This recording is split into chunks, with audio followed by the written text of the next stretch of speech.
today, and thank you for inviting me so soon after your inauguration. Our two nations are already leading efforts to face up to this challenge, and we're making progress with Daesh losing territory and fighters, but we need to redouble our efforts. And today we're discussing how we can do this by deepening intelligence and security cooperation, and critically by stepping up our efforts to counter Daesh in cyberspace. Because we know we will not eradicate this threat until we defeat the ideology that lies behind it. Our talks will be continuing later. I'm sure we'll discuss other topics, Syria and Russia. On defence and security cooperation, we're united in our recognition of NATO as the bulwark of our collective defence. And today, we've reaffirmed our unshakable commitment to this alliance. Mr. President, I think you confirmed that you're 100% behind NATO.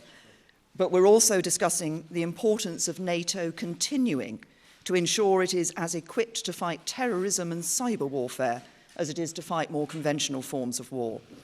And I've agreed to continue my efforts to encourage my fellow European leaders to deliver on their commitments to spend 2% of their GDP on defence so that the burden is more fairly shared. It's only by investing properly in our defence that we can ensure we're properly equipped to face our shared challenges together.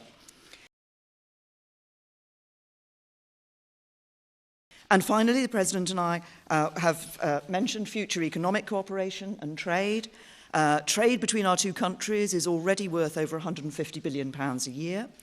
The US is the single biggest source of inward investment to the UK, and together we've around $1 trillion invested in each other's economies.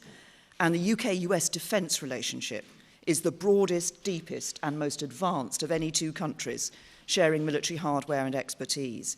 And I think the President and I are ambitious to build on this relationship in order to grow our respective economies, provide the high-skilled, high-paid jobs of the future for working people across America and across the UK.